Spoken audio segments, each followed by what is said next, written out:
Ashira, Ashira, l'Adonai, ki gaoga. Ashira, Ashira, l'Adonai, ki gaoga. Sulerochemo, Sulerochemo, Ramarama, Bayam. Ashira, Ashira, l'Adonai, ki gaoga. Ashira, Ashira, l'Adonai, ki gaoga. Suzerochemo, Suzerochemo, Ramarama, Bayam. I'll sing unto the Lord, for He has done mightily. I'll sing to the Lord, for He has done mightily. I will exalt Him, I will exalt Him, the Lord in majesty. The Lord is my strength and my song, and He has become my salvation. The Lord is my strength and my song, He has become my salvation. Ashira, Ashira, l'Adonai, ki gaoga. Ashira, Ashira, l'Adonai, ki gaoga. Suzerochemo, Suzerochemo, Rama, Rama, Bayam. I'll sing to the Lord, for He has done mightily. I'll sing to the Lord, for He has done mightily. I will exalt Him, I will exalt Him, the Lord in majesty. The Lord in majesty.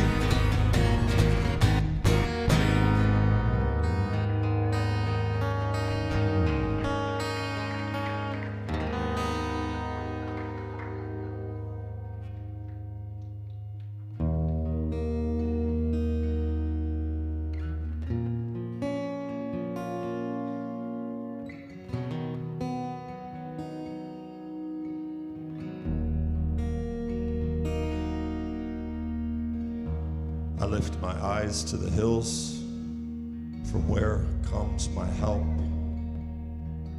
Ezri me'im Adonai, my help comes from the Lord, the maker of heaven and earth.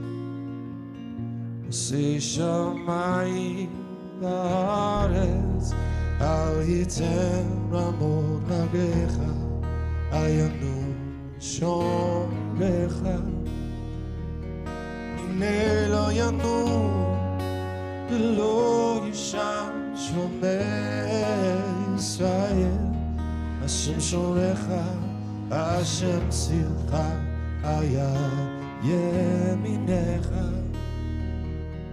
Yomam hashemesh lo yakeka be'areach b'layla Hashem yishmocha mikora yishmor et nafshecha Hashem yishmor tzecha uboecha מעתה ועד עולם. שיר למעלה, אשא עיני להרים, ומאין יבוא עזרי. עזרי ממעשה,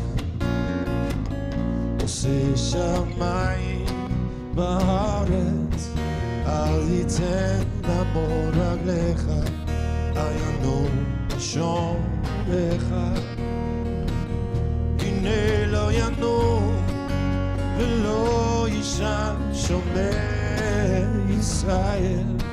השם שומרך, השם צילך, היד ימינך. יומם השמש לא יככה, והריח בלילה.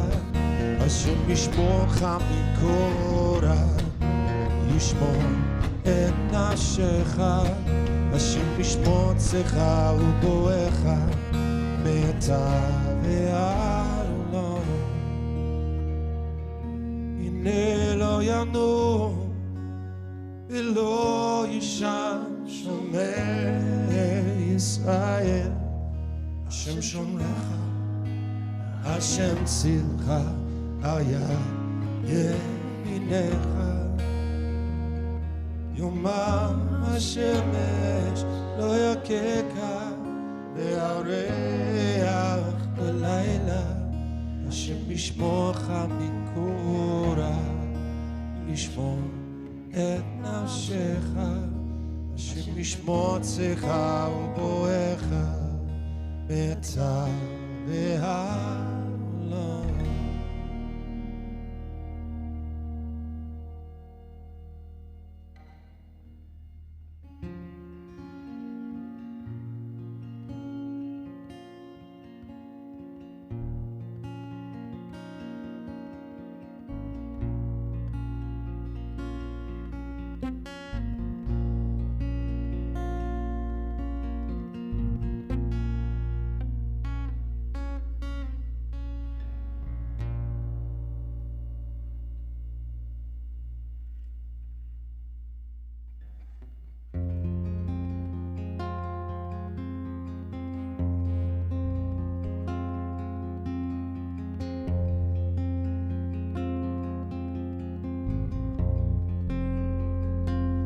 ואפילו בהסתרה, שבתוך הסתרה, בוודאי גם שם נמצא השם יתברך. ואפילו בהסתרה, שבתוך הסתרה, די גם שם נמצא השם יתברך. אוי אוי אוי, גם מאחורי הדברים הקשים העומדים עליך, אני אומר, אני אומר, אני אומר, גם מאחורי הדברים הקשים העומדים עליך, אני אומר, אני אומר, אני אומר. ואפילו בהסתרה, שבתוך הסתרה, בוודאי גם שם נמצא השם יתברך. ואפילו בהסתרה, שבתוך הסתרה, בוודאי גם שם נמצא השם יתברך. אוי אוי אוי, גם מאחורי הדברים הקשים העומדים עליך, אני אומר, אני אומר, אני אומר, גם מאחורי הדברים הקשים העומדים עליך, אני אומר, אני אומר, אני אומר, גם מאחורי הדברים הקשים העומדים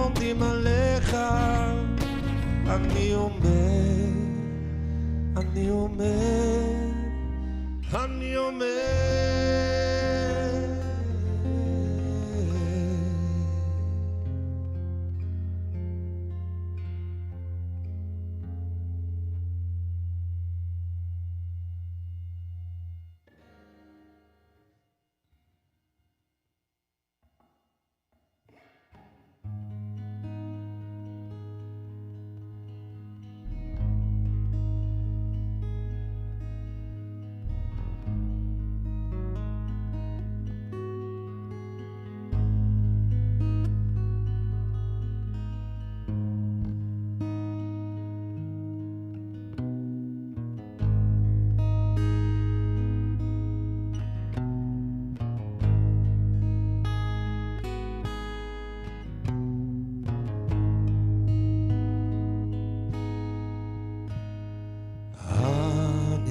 שהתממש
I want to ask you to stand as we sing this one.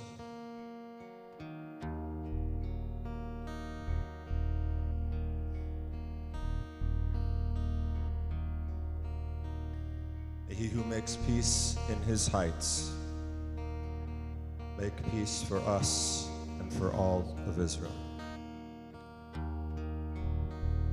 Oh, say shalom b'yomah.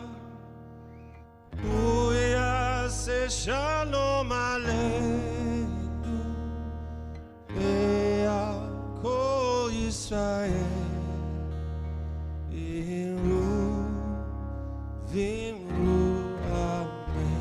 Oh, say shalom b'yomah. Oh, yeah, say shalom aleinu. Be'akol Yisrael.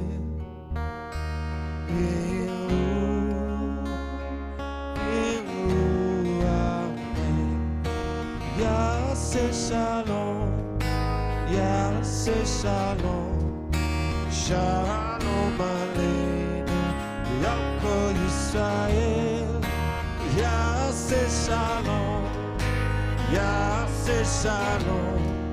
Shalom aleinu, Ya'akol Yisrael. Ya'aseh shalom, Ya'aseh shalom. Shalom aleinu, Ya'akol Yisrael. Shalom, Ya'aseh shalom, shalom aleinu ve'ya'akol Yisrael. Ya'aseh shalom, Ya'aseh shalom, shalom aleinu ve'ya'akol Yisrael. Oh, say shalom b'yomah. Oh, yeah, say shalom aleinu, ve'ya'akol Yisrael, v'imru amen.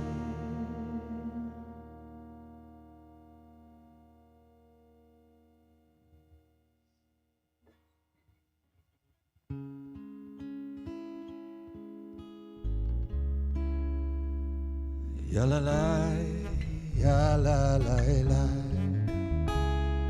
ya la la, ya la la la, ya la la, ya la la la, ya la la, ya la la la. Baruchu et Adonai, HaMevorach. Baruch Adonai HaMevorach, Le'olam va'ed, Le'olam, Le'olam, Le'olam, Le'olam, Le'olam, Le'olam va'ed. Ya la la.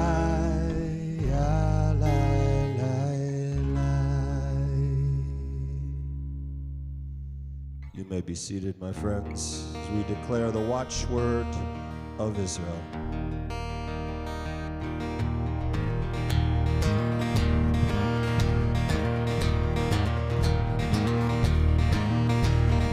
Hear, O Israel, the Lord is our God, the Lord is one.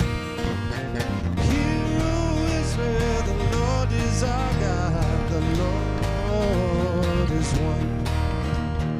Blessed is the name of his glorious kingdom.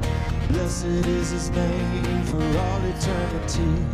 Blessed is the name of his glorious kingdom for all eternity. For all eternity. Yeshua, he is my son.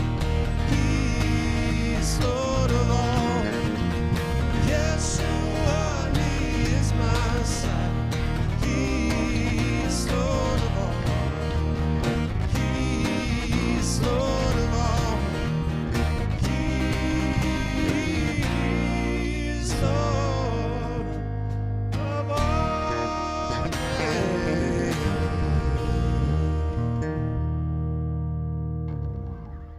Let's do some Jewish aerobics. Let's stand, sit, stand, sit, stand. But this is a good time to stand. It is the standing prayer. Adonai, open my lips, that my mouth may declare your praise. Adonai, open my lips, that my mouth may declare your praise. Oh, open my lips, open my lips, open my lips, open my lips, and my mouth may declare your praise. Declare your praise. Declare your praise. Declare your praise. Adonai, Sfatai Tiftah, Ufi Yagid Tehilatecha.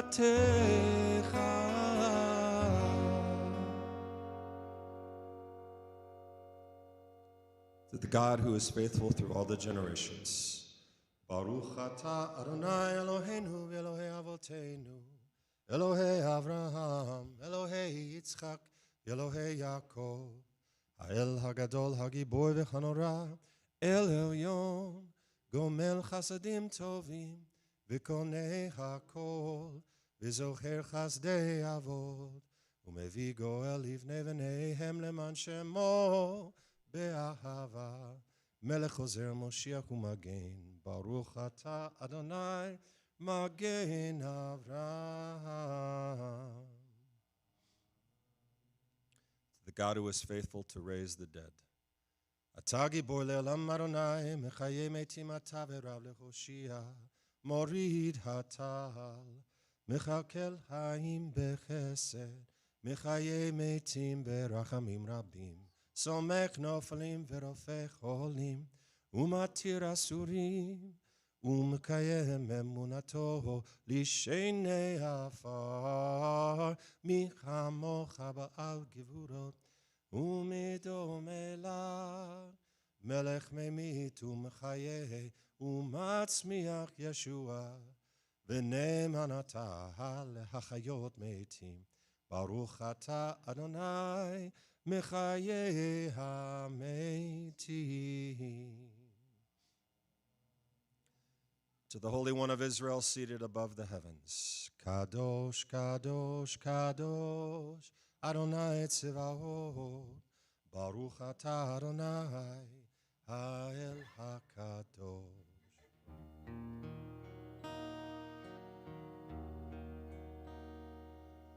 Mimkomcha malkeinu,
Mashiach Tzidkecha.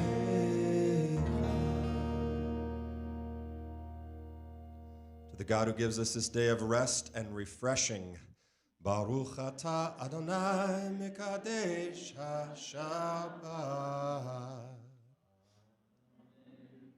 To the God restoring his presence to Zion, Baruch atah Adonai Hamachazir Shechinato LeTzion. To the God whose name is good and who is worthy of all thanksgiving, Baruch atah Adonai Hatov Shimecha Ulchanai Lehodo. To the God who grants us peace, Sim Shalom Tova Uvracha Haim Chen V'Chesed V'Rachamim V'Yakol Yisrael Yai la la la la la Amecha Barchenu Avinu Kulanu Ke'echad Ya la la la Ya la la la Bor Panecha Kivor Panecha Natata Lanu Ya la la la Ya la la la Adonai Eloheinu Torah Chaim Ve'ahavat Hesed Ustaka Uvracha Ve'rachamim Ve'chayim Ya la la la la la Ve'shalom V'tov yiyeh v'necha levachenu Urvarech et kol amcha Yisrael B'chol et uvchol sha'a Ya la la la Ya la la la Bishlomecha Baruch atah Adonai Havarech et amo Yisrael b'shalom. Amen. When you pray, pray like this, Yeshua said, for the kingdom that is to come. Avinu Shabbat Shamayim Yitkadesh Mecha Tavo Machutecha Yeaseh Ritzonecha Kasher Bashamayim Gam Ba'aretz Et Lamenu Lamachar Ten Lanu Hayom Umechal Lanu Al Chovoteinu Kach Asher B'chamnu Gam Lanu Lechayaveinu Yam Tivim Yim Tasileinu Min Hara Ki Lechach Mamlecha Ve'agevura Ve'chatiferet Ve'ome Olamim Amen. And for the sake of our Master Yeshua, in his merit and his virtue,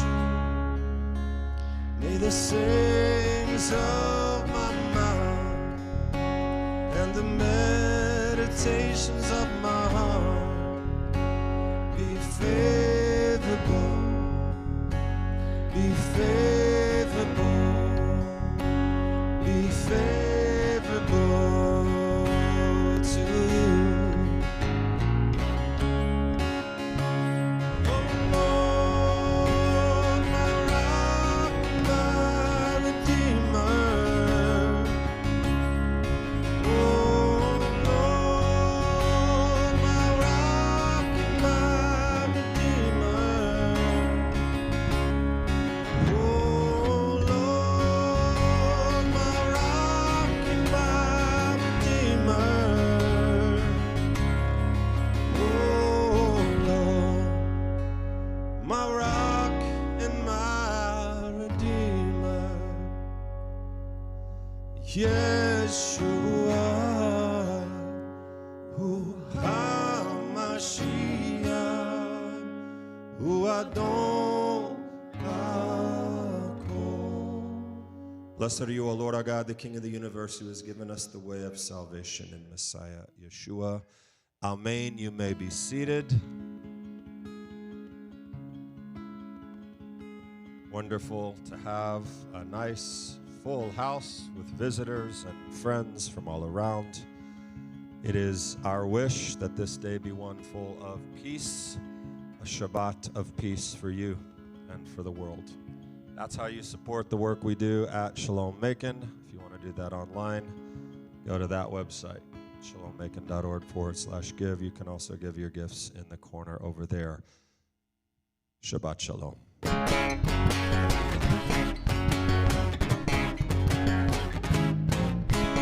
Shabbat Shalom, Shabbat Shalom, Shabbat, Shabbat, Shabbat, Shabbat Shalom, Shabbat Shalom, Shabbat Shalom, Shabbat, Shabbat, Shabbat, Shabbat Shalom, Shabbat, Shabbat, Shabbat, Shabbat Shalom, Shabbat, Shabbat, Shabbat, Shabbat Shalom, Shabbat, Shabbat, Shabbat, Shabbat Shalom, Shabbat, Shabbat, Shabbat Shalom, with extra emphasis right here.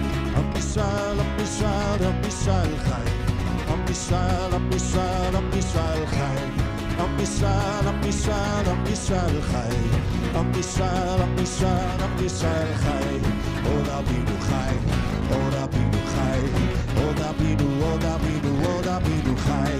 Od Abinu Chai, Od Abinu Chai. Od Abinu, Od Abinu, Od Abinu Chai. Shabbat Shalom, Shabbat Shalom, Shabbat, Shabbat, Shabbat, Shabbat Shalom.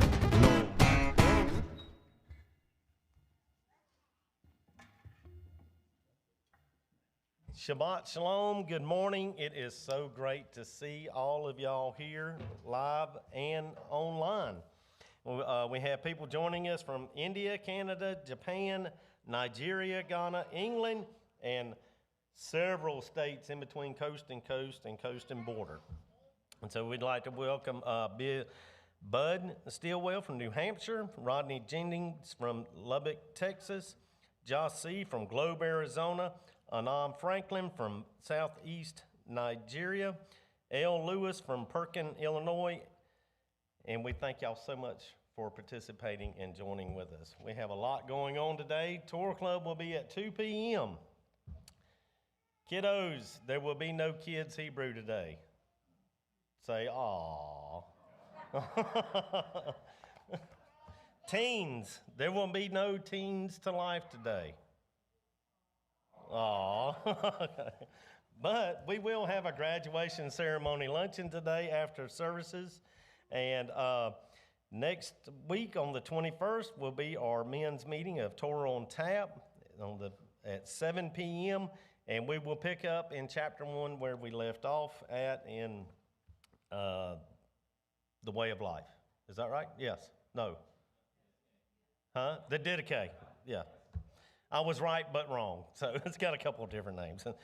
And kiddos, Camp DeRote, next Monday week, not 2 days, but 9 days. Monday week, Camp DeRote starts 5:45 p.m. sharp. If your parents have not registered you yet and you've done your paperwork, get here early, get your paperwork done because we're going to start right up on time.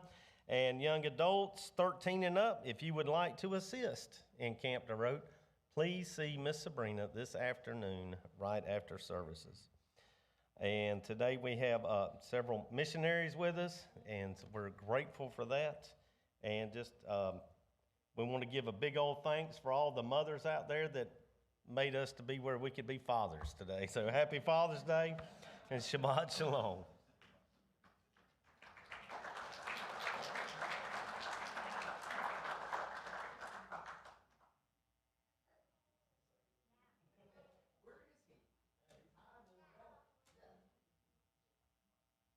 Shabbat Shalom.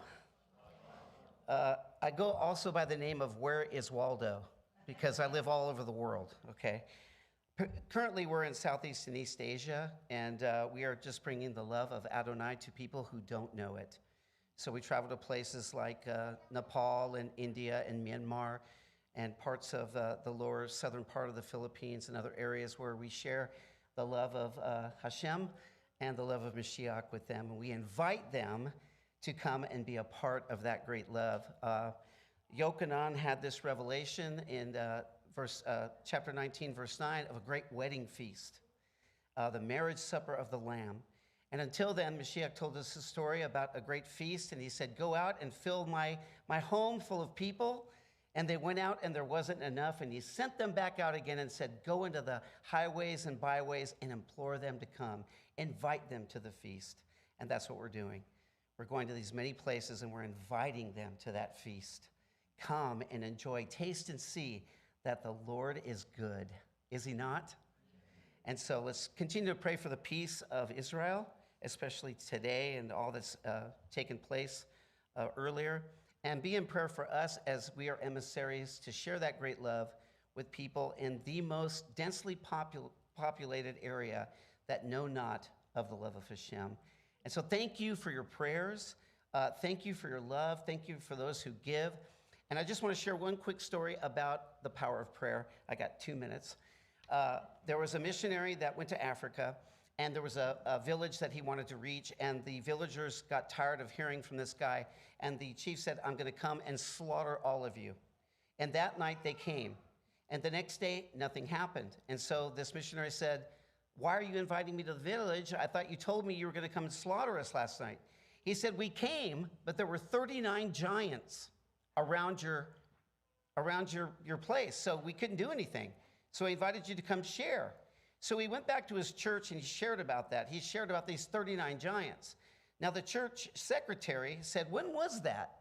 And they opened up the books, and it turned out on that very day, on that night, 39 people were praying. 39 people were praying. Pray for us. We need giants.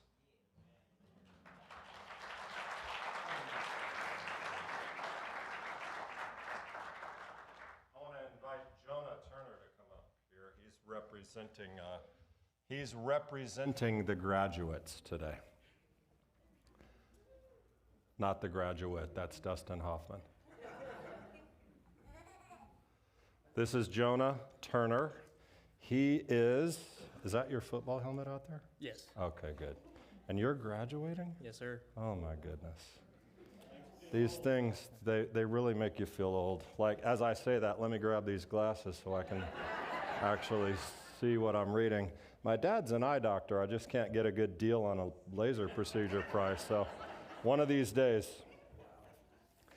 I want to introduce Jonah, who is standing in for many of our graduates that we're celebrating today around the country, actually around the world. This is the son of Jeff and Melissa Turner. And so we are honoring you and looking forward to the great things that you're going to do in this life. For who? Hashem. And the world, all of God's people, right? Yes, sir. We believe in you. We are also celebrating Mary, we're celebrating Angelo, and I'm going to try I feel like Dave up here.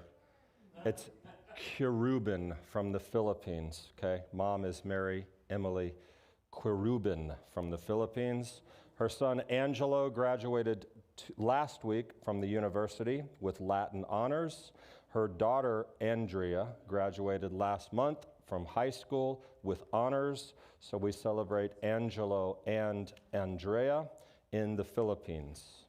We are also recalling Dio, I can't read the writing, Arve Ceblano. This is the son of Steve and Evelyn Kistreff, also in the Philippines. Civil engineering from Eastern Samar State University. She's graduating. We are celebrating Katiana Bernard, the daughter of Vida Parks and the sister of Krista. She is, I'm supposed to do these in order, aren't I? Okay, well, this is number 4. Katiana is number 4. Did we honor the first and second, which was Andrea and Angelo with a picture? Good. And we honored, this is Jonah Turner. Here's his picture.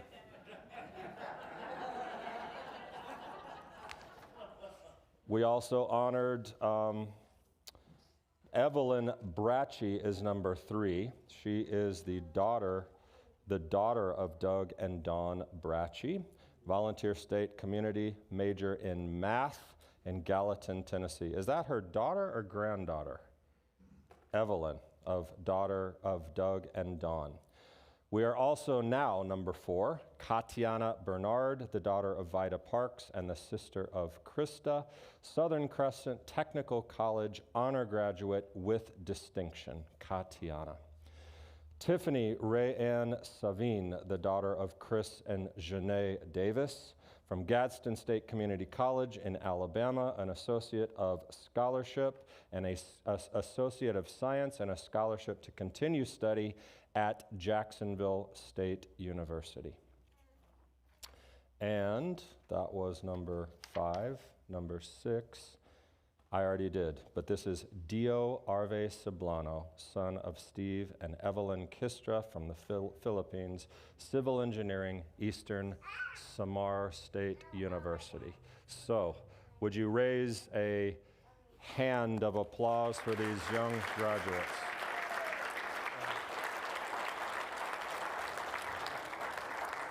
And now you can give your valedictorian speech. I know. Go ahead. Do you have a speech? Not yet. Okay, that's all right. Have a seat. Good job. Thank you.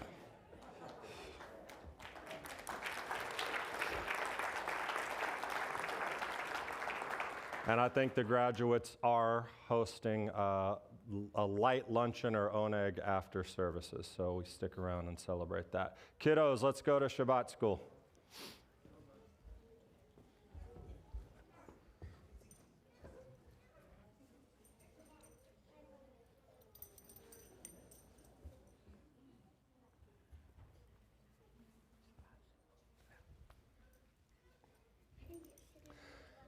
Yisimcha Elohim ki Ephraim v'chi Menashe. May the Lord make you like Ephraim and Menashe. Yisamech Elohim ki Sarah, Rivka, Rachel, v'Leah. May the Lord make you like Sarah, Rebecca, Rachel, and Leah, and you, little boy. You not like the girls, you like the boys. There we go. Okay, we got it.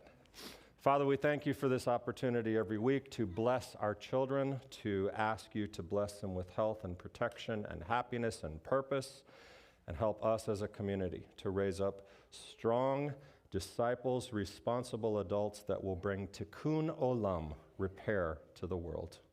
Yivarechecha Adonai v'yishmerecha yo'er Adonai panav elecha v'yihuneka yis Adonai panav elecha v'yasim lecha Shalom. Okay, you can go walk to class.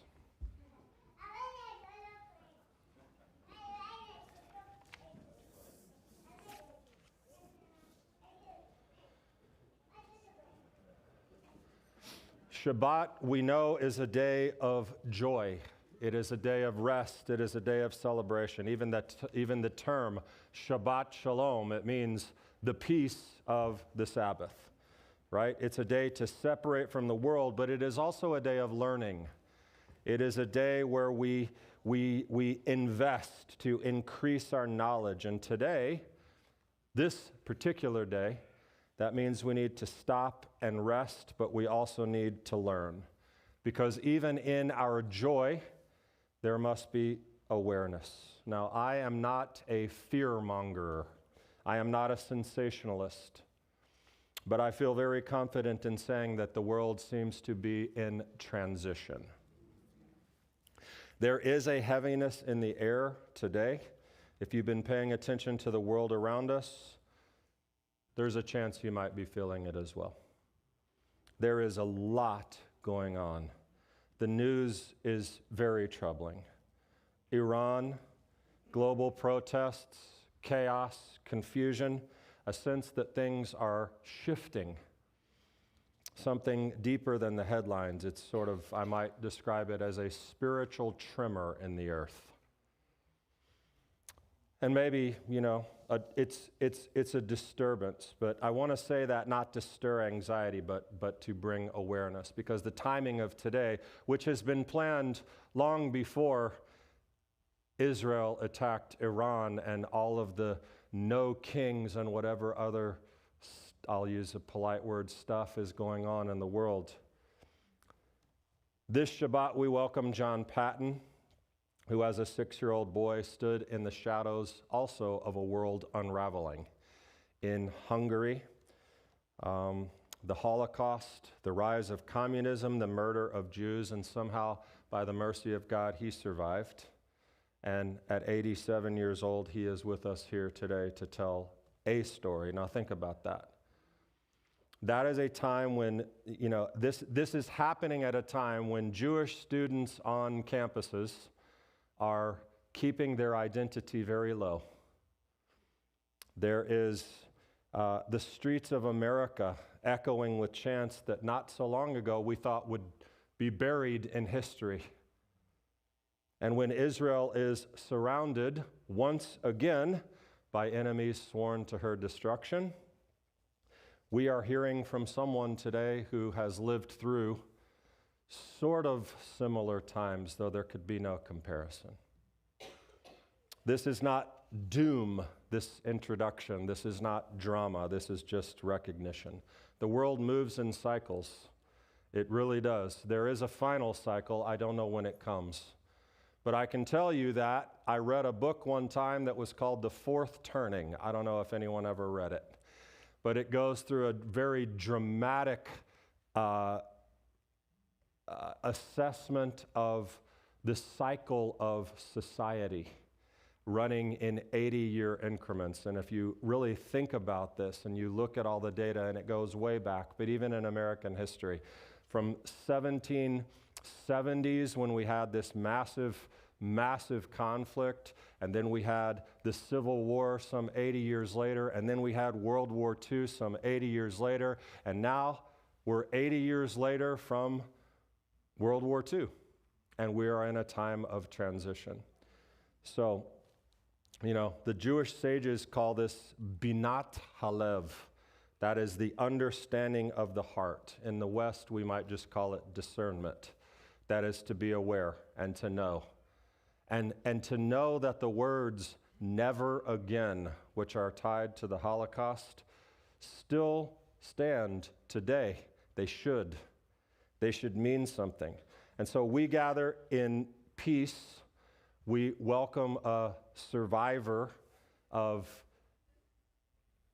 an unbelievably tumultuous time in history. And so we come to remember, because memory and having it is actually a form of resistance, and truth is actually its own weapon when you possess that. So John Patton's story is not just a story, it is a call to stay awake, to stay faithful, and to never look away. So I want to introduce my dad, Dr. Richard Eisner, and John Patton.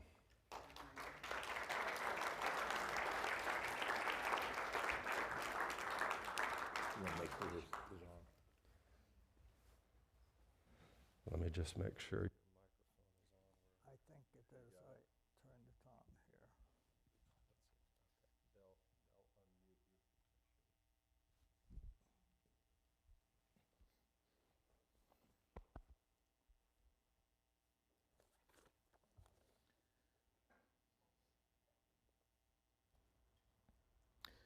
Life is full of opposites. We feel joy more deeply because we've known sadness. We understand peace because we've seen conflict, and we truly appreciate freedom when we recognize what oppression feels like, or when we hear the stories of those who have lived through it.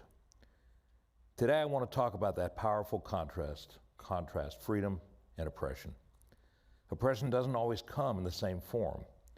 It can look like political control, religious persecution, or deep-seated hatred like anti-Semitism. But no matter how it appears, it takes something away from the human spirit. By looking at these opposites side by side, we can better understand what's at stake and why freedom matters so much. Our guest today is a man whose heart holds something rare and powerful, a deep, abiding love for the Jewish people. I think we could say that all the people here at Shalom Macon have that. But John has a love for the Jewish people that has shaped the way he sees the world, responds to injustice, and remembers history. But just as strong as his love is, something else, an equal and opposite fire that burns against certain forces in the world. You'll soon understand what I mean. What I can tell you now is this. His story and his perspective are unforgettable. So, John Patton, my friend, born February 21, 1938, age 87 for those of you who are conflicted. John was born in Budapest, Hungary, and he has 5 advanced degrees in philosophy, history, and theology. Management. He also has an impeccable memory for dates and times and facts. He works in the IT department for Bibb County, although he told me he has no IT experience. Budapest is a beautiful country. The first settlement in the land of Budapest was in 1 AD. Do you know that? Yeah.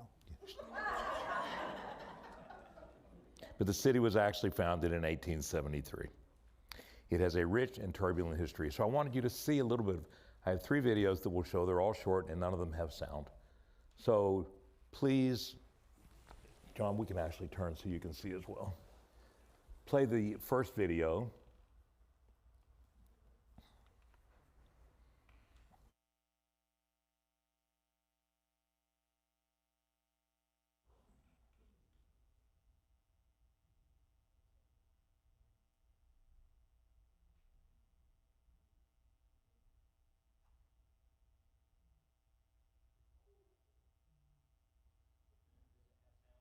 No.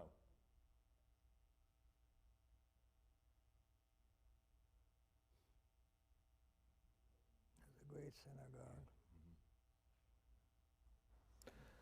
The last image is of the great synagogue in Budapest. And what I wanted to tell you is, as we had the good fortune, Jane and I, of visiting, and it is an absolutely breathtakingly beautiful city. But I suspect that when John sees those images and when he thinks of Budapest, he doesn't see them through tourist eyes like we did. I'm certain that it conjures up many also emotions and feelings that we'll talk about today. John is not Jewish. Today is not about religion or modern day politics. So to start out, John, I'd like you to tell us about your earliest memories when you told me. Earliest thing you remember, how old were you and what was going on in Budapest? Before I say anything else, I ask you all, pray for Israel. Yeah.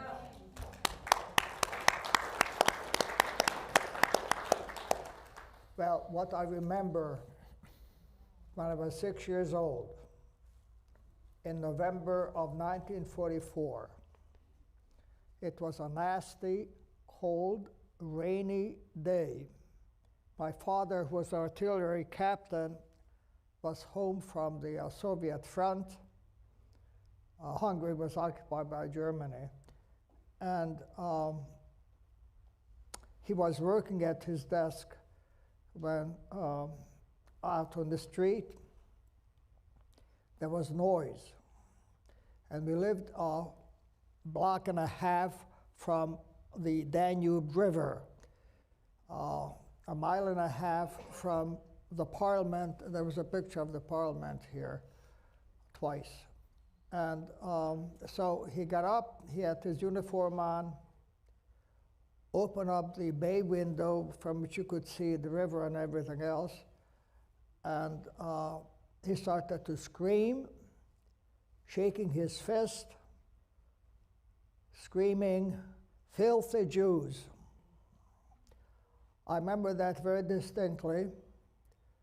And my mother, with whom they constantly had fights over the Jews, ran in from wherever she was and grabbed my father and pulled him from the window, and they were yelling at each other, and my mother was hysterically crying, and then went away. And then I went to the window and looked out, and what I saw was about 50 people, old men, women, and small children, being led by Hungarian Nazis with machine guns toward the river. Stop one moment. Don't forget where you are. You play the second video. Watch. Yeah, Wait. yeah.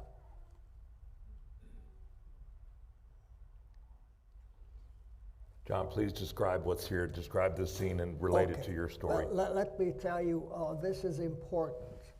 See, I did not know what happened. All I saw was these people being led toward the river. My grandmother came in, saw me crying at the window. She started to cry, pulled me from the window, and then, I don't know, 20 years ago when I went back to Budapest, then I went to the parliament, and what you're seeing here is there's the Danube River, and there's the walkway by the river, a promenade, and the parliament is right there. If you look up, you see the parliament. And then I saw what happened. I took those people to the river, which had ice floes already, and then they pushed him in the river. Those who weren't willing to push, they shot them in the head and shoved them in there. That's what they did. That was in November of 1944. Then my father, to save us from the Soviets, which were besieging Budapest, took us from our house in Pest. Pest is a flat area. It was established, I know, around 18-something, 20 or something. It's a young city compared to Buda, which is an ancient city. And he thought the best place for us would be next to the royal castle in Buda.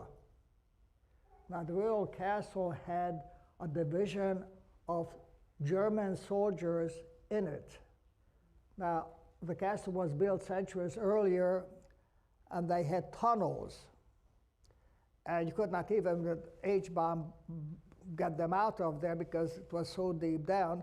And so the Germans were in there and were bombarded day and night by the Soviet forces, by cannonade, and also by dropping bombs on top of them. And so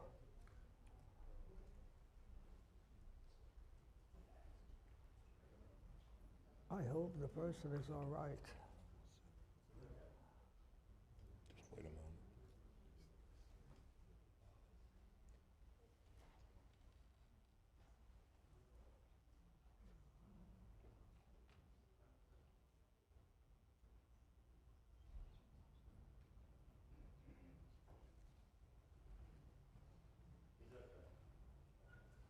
Okay.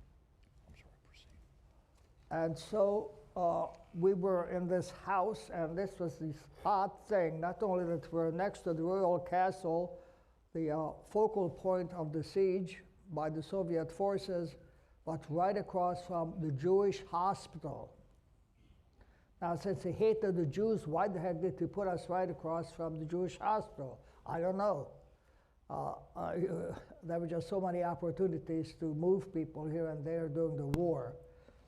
And so what happened was, in January of 1945, say November is when I saw what I saw as a 6-year-old kid looking out the window. This was a few months later. What happened was that when the shooting between the Soviet troops and the fleeing Germans stopped, then what happened was that again, the Hungarian Nazis went in there and shot every single ambulatory patient and poured flammable liquids on the beds of those who could not get out and burned down the place. And I remember, again, you could not get close to the window because of the firefight out in the street that stopped, but you never knew when it's going to start up again. I remember seeing the flames shooting out the windows of the hospital. Jewish hospital. And so when the flames quieted down and there was no more shooting for a day or two, then everybody in where we lived, and say you go to Europe, people in capital cities don't live in private homes, they live in high rises. And so we were in a high rise, again on the Americans would call a second floor, and Europe it's called the first floor where we lived. And everybody went to get water from the well because Buddha was centuries old. People got water out of the well.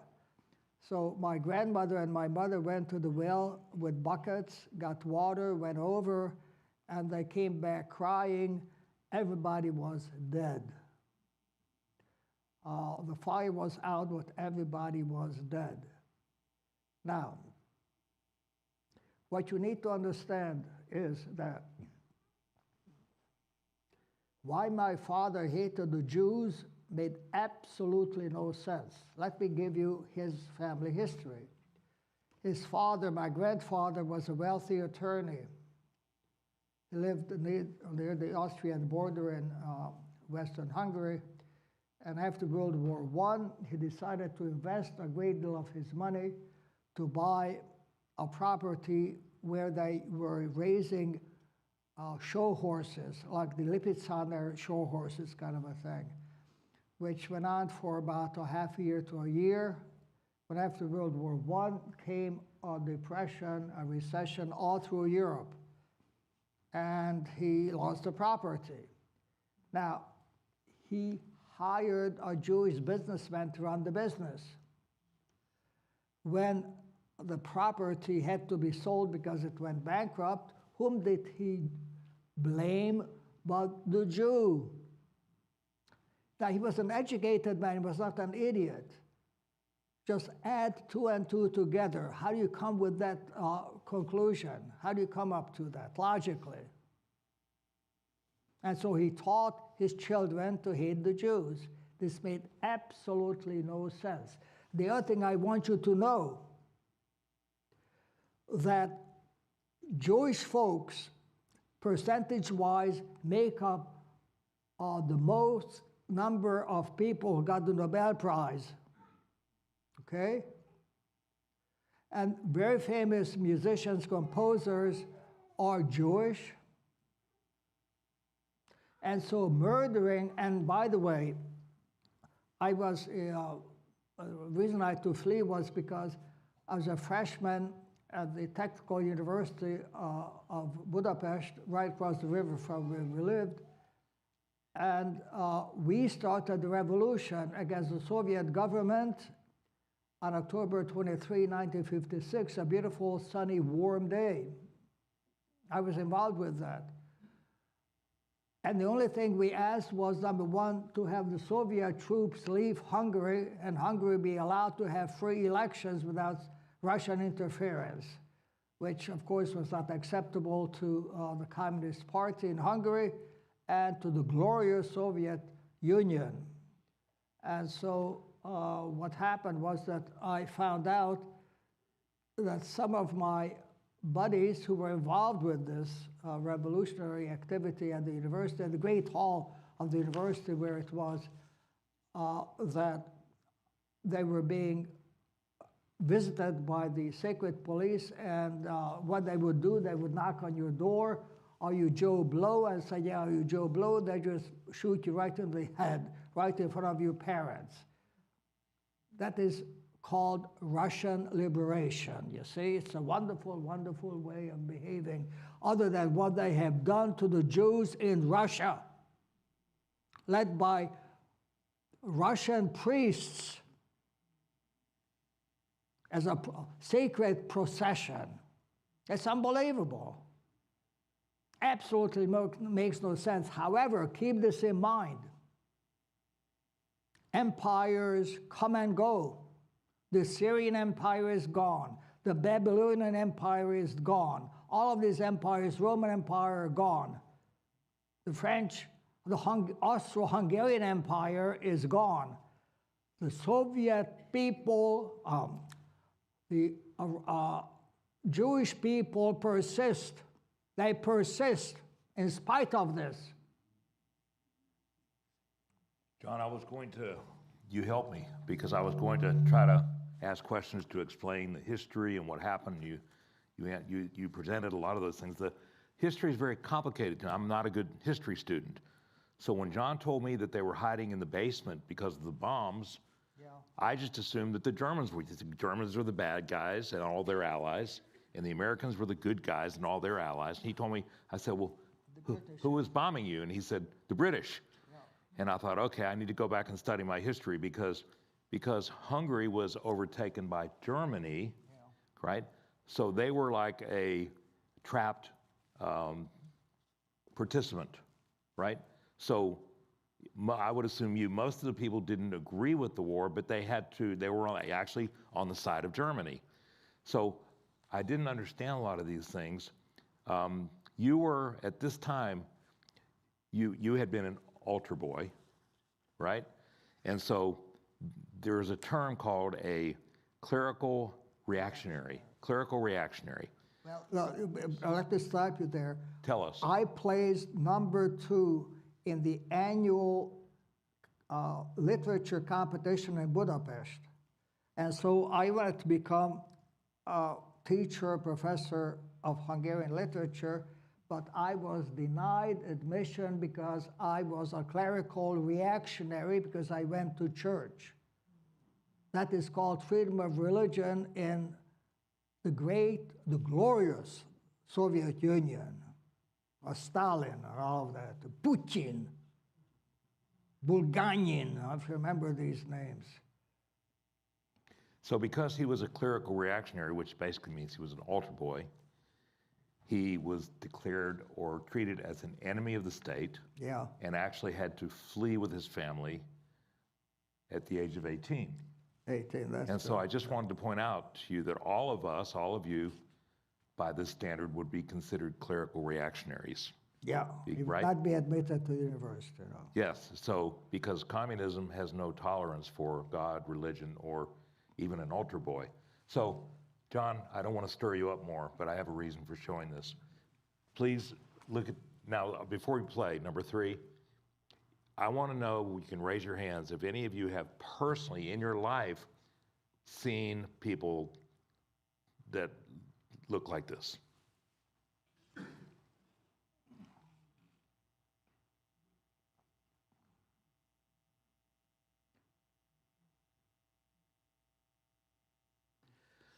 With those images, John, I would like you to explain to everybody why communism and anti-Semitism make sense. Explain anti-Semitism. Makes absolutely no sense. Inasmuch as these people are followers of Jews, who was Jewish, Jesus was Jewish, so why, it makes no sense. Anti-Semitism is irrational. And when you see things today, when you see in the society young people, even older people, participating in anti-Semitism, socialism, communism, does it make your blood boil, and what kinds of feelings and images does it create for you, and what would you like these people to know from your experience? Well, they are misled. They're barking up the wrong trees, what they're doing. That's what they're doing, makes no sense. Just like in my own family, I was just an example with my father. The reason I wanted to show this image, has have any of you ever seen, very few. The reason I wanted to show that is because when I was young, some of my parents' friends had the tattoo from the concentration camp. But I never saw or felt the emotion or the passion, the love and the hate at the same time that John talks about. Why? Because they never talked about it. I never, ever heard any of this level of emotion. And what I wanted to do, my reason for bringing John here is because it's easy to read about anti-Semitism. It's easy to think about it. But I have never met anyone who, when they talk about it, has such. What do you think about the Jewish people, by the way? Love the Jewish people. Actually, I adore the Jewish people. Adore. Who adores the Jewish people, and yet when he talks about anti-Semitism, communism, has as much, I will say, negative love instead of Nazism. Nazism. I won't say hate. As much negative love for those things as he does cherish and adore for the Jewish people. Despite everything. Okay, one more thing I want to say. So all this, with everything, I can't ignore what's going on in world events. So I saw this. This is not what you would think about Israel and Iran, what I'm going to say. The issues are obvious, they're apparent. But I saw this passage from someone who was speaking, and he says, I fled Iran as a child, carrying in my heart the memories of women beaten in the streets for daring to wear makeup, of girls whose only crime was letting a strand of hair escape their scars, and of neighbors dragged off to prison for refusing to bend to the regime's cruelty. Tonight, as I watched the news of Israeli strikes on Iran's nuclear sites, I felt a surge of hope, not for the destruction itself, but for the first glimmer of freedom for the people trapped under a government that gouges out women's eyes for their clothes and tortures dissidents for daring to think differently. The regime has forced every school child to chant death to America, has backed the October 7 terror on Israel, has sent suicide drones against our troops at sea, and has spent decades sharpening its tools of oppression. Today, what stuns the world isn't the thunder of Israel's precision strikes, it's the cheers rising from within Iran, not from palaces of power, but from prisons, kitchens, and graveyards of its victims. The same Islamist regime that once forced silence now watches its own people applaud the fall of their oppressors. And I thought, this must be similar feelings to what you felt. Being trapped in a world where you were oppressed and desire and want freedom. That's right. Yes. So I will open it up. Do you have anything else you want to say? I was going to open it for questions. No, the only other thing I want to say is that the sad part of it is because Jews have been oppressed. Many of the communist leaders were Jewish. For example, the Hungarian communist leaders were Jewish. But you see, if they push you aside as they were, I mean, you become a communist. You try to rebel against the system which oppresses you. And then you become a communist, and because they were Jews, they were very smart. And because they were very smart, they rose to the top, you see, which unfortunately just feeds into anti-Semitism. But we forget what is the reason these people rose to where they are, because they were oppressed. They were squeezed into it. Squeezed into it. I mean, it's just absolutely horrible. But anyway, that's all I want to say is that the only other thing I want to say is that Jewish people will survive. Everything else may fall apart. The United States of America may disappear, but Jews will still be there forever. The other thing which I want to tell you, this is an interesting piece. When I was a doctoral candidate at the university, I don't know why, but we had the privilege, I went to school in Washington, D.C., of Edward Teller, who came to the school, and we were told only PhD candidates can go and listen to him. Now, Edward Teller was a Hungarian Jew. He spoke English with a very thick accent, much worse than mine, but spoke very good English. And he was the scientific advisor for four presidents. he was the one who was in charge of developing the H-bomb. Now, as a young man, at Los Alamos, he was the youngest by some 20-odd years. He told us in his lecture of a group of 5 Hungarian Jewish scientists who were developing the atom bomb. And and many of them got the Nobel Prize, not surprisingly. What do you expect of Hungarian Jewish scientists?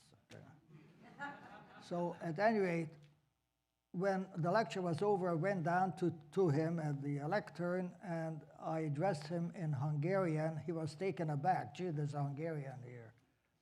And he told me the following story, that he was so much younger than everybody else in the group, and every morning at Los Alamos they would gather and talk about what they did yesterday and what they're going to be doing today. And they all spoke horrible, broken English. And he said, after 2 weeks of this going on, one of them said, well, heck, why don't we just speak Hungarian? I thought that was very cute. But you may not, I remember some of you who are older, you may remember Teller's name, but he was in the news, you know, back then. Under President Eisenhower and that kind of a thing, Truman. All right, that's all I have to say. Do we have any questions for John? And if so, Sloan, stand up and make it loud, and then I'll repeat it so that. Of hearing aids, by the way. Yes, sir.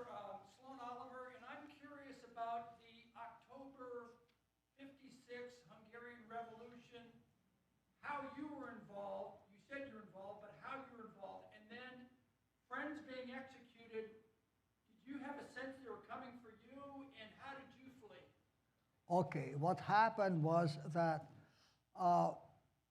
there was a word coming out from my buddies at the university, classmates, that we're going to have a meeting at the great hall of the university called the Aula. So I went there, and we were discussing, you know, what's going on in the country, Soviet occupation and all that business.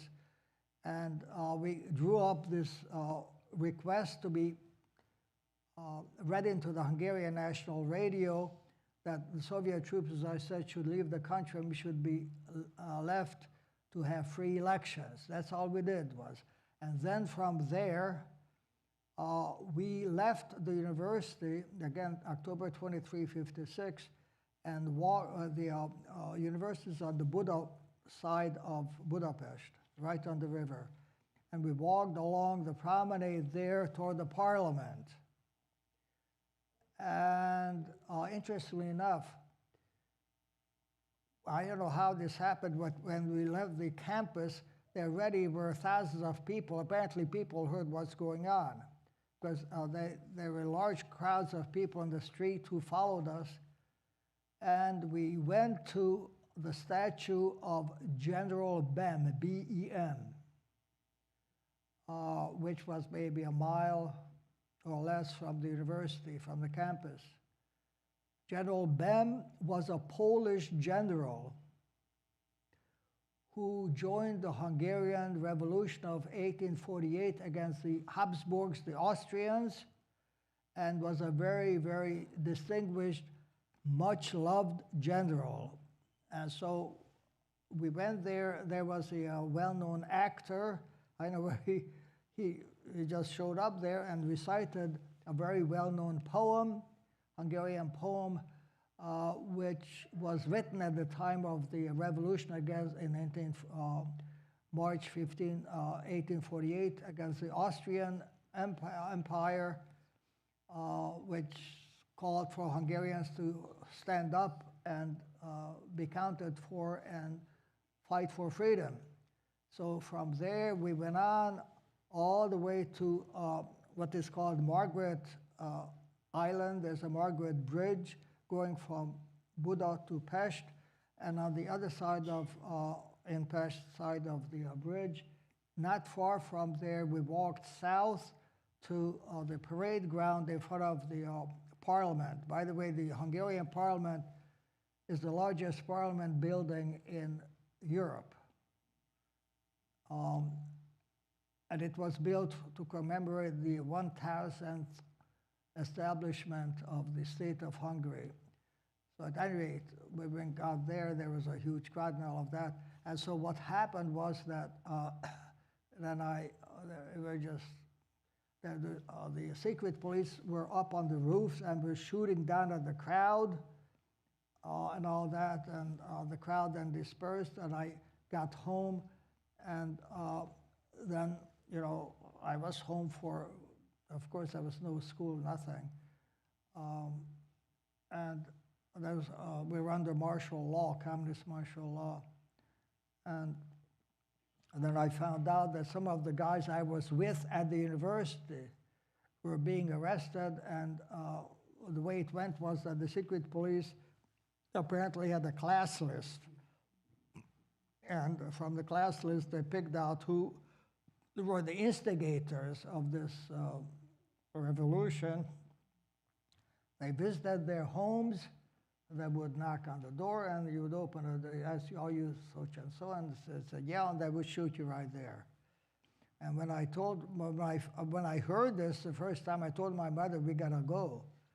And so she didn't ask any questions. She started to pack. And at 4 o'clock in the morning, she, my younger brother, and I left to Boya, which is a southern city in the country, and from there we took our train into Yugoslavia. And my dad, I don't know how it happened, but he, after World War II, he was a British POW in Graz, Austria, and somehow, I don't know how, but he managed to get into the United States, which made absolutely no sense. No sense. I mean, when you talk about war, it makes no sense, except it makes sense what Israel is doing. Israel's got to do what it is good doing.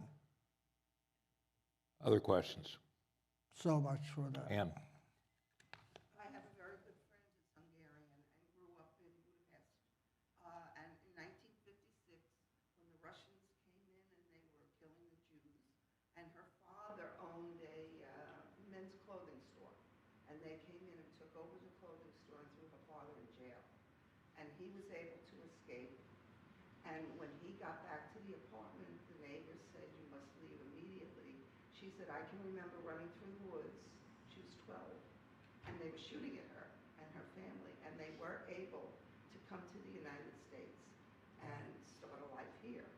But nobody knows these stories. And someone should be telling these stories because they're going to disappear. And it's very, very sad that the people in our next generation will never know what you went through. I don't know if you can hear her. Thank you, Ann. But can you imagine? This is like a movie. This is like a war movie. What John is saying to me is like a war movie. Can you imagine living this, being a student? Maybe you protest. Next thing you know, the secret police are shooting at you. They're torturing some of them. Yeah. You know, you're packed in the middle of the night. Yeah.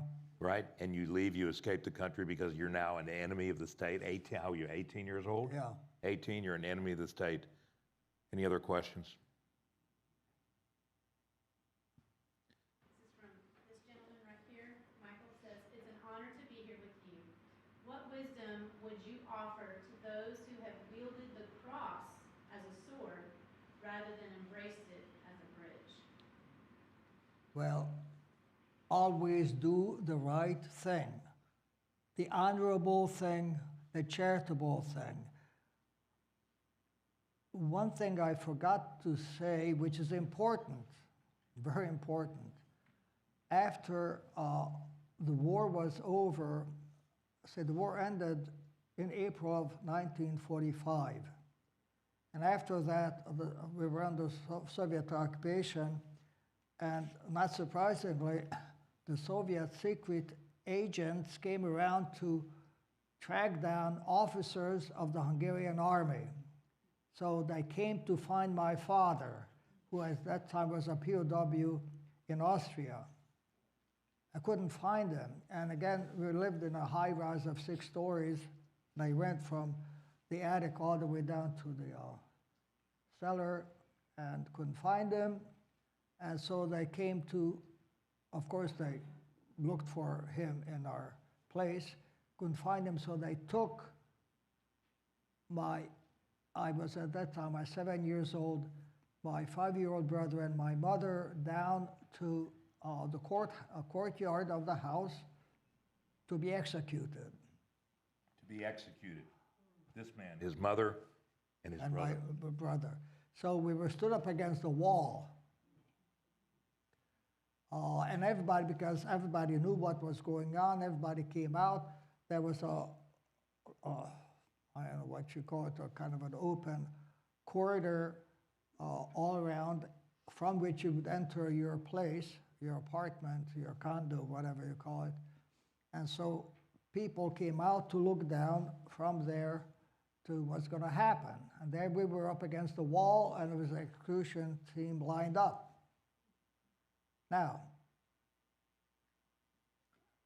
there was a Jewish lady on the 4th floor. We lived on the Hungarian 4th floor. It would be American 5th floor. We lived on the American 2nd floor, and she was there watching the whole thing, a Jewish lady, and she must have known about my father. As to what my mother was doing when my father was not there, I don't know. But this Jewish lady started to yell in German because she obviously found out when the Soviet officer came to her place that he spoke German. My mother said that she yelled down to him in German saying to let us go because we're good people. Now, can you imagine this? My father was persecuting Jewish people and obviously was not nice to her either. And yet, she was the one who saved our lives. You see? So much for hating the Jews. This whole thing just doesn't make any sense, okay? And that was after the fights I've seen between my parents about the Jews constantly. It's my joy and honor to have you here today. I have looked forward for some time to having you come and share some of your story. And I know I've been watching the faces. Everyone has been absolutely mesmerized with hearing about your life and sharing your experience. And I'm grateful for your being here. Let's give John a round of applause.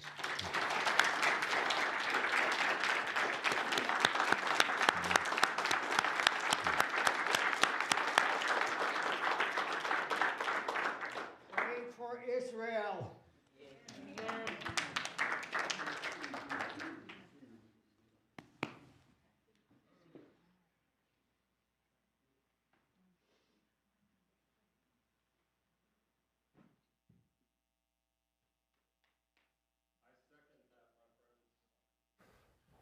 You can remain standing. We're actually going to conclude.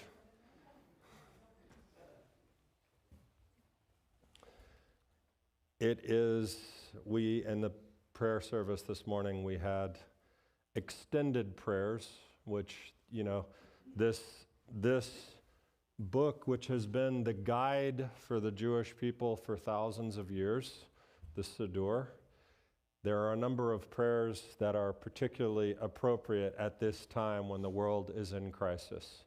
There is a prayer in the Jewish Siddur for the American leadership. There is a prayer in the Jewish Siddur for the American military and Canadian for that matter, but what are they worth? I'm just kidding. I'm kidding. We probably have people in Canada. I love Canada. I'm just kidding. There is a prayer for the state of Israel, the leadership of Israel. There is a prayer for those being held in captivity, which is still happening, if you can believe it. And there is a prayer for the IDF. You can find these prayers online even if you don't have a Siddur. You can just look these up. They are beautifully written. They are more needed now than ever. We're in a place of, as I described, this world that John was saved from is not a world that any of us want to go back to. And yet, the forces of darkness and the forces of evil have conspired against the Jewish people and freedom and good and God since the beginning. So I ask you and charge you today, after hearing this man's testimony and his story, I charge you to stand up and be bold like Joshua, to not be fearful, to be strong and courageous. We have Jim Lanley, who's talking to Muslims in the deepest, darkest, evil corners of the world and making a difference. So I want to challenge everyone in the darkness to shine the brightest light you can. Find the way. Say the words. Be strong and courageous.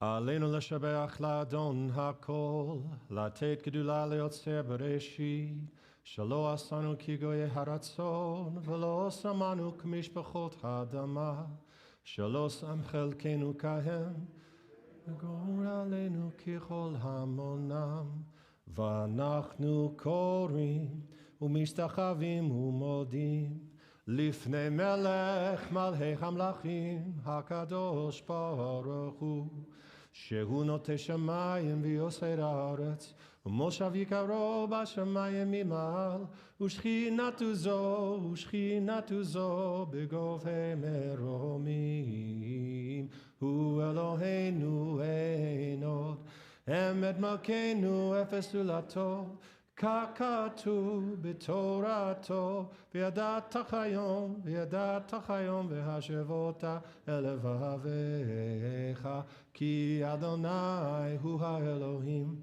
בשמיים ממעל, ועל הארץ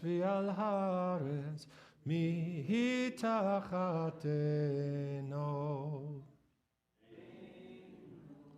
ונאמר וחיה אדוני למלך על כל הארץ, ביום ההוא יהיה אדוני אחד, ושמו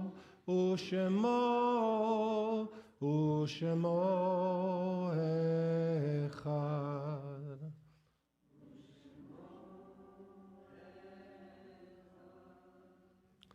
On that day, the Lord will be one, and his name will be one. Thank you, John, for coming today. May the Lord bless you and keep you. May the Lord make his face to shine upon you and be gracious unto you. May the Lord lift his countenance upon you and give you his peace. According to the tripart blessing given to God through Moses and spoken by Aaron and his sons. יברכך אדוני וישמרך, יאר אדוני פניו אליך ויחונך, יישא אדוני פניו אליך וישם לך shalom. Shabbat Shalom, my friends. Remember, we are celebrating the graduates today, so we have some extra goodies. Thank you to everyone, all of our guests. It's a pleasure to welcome you here. Please stick around.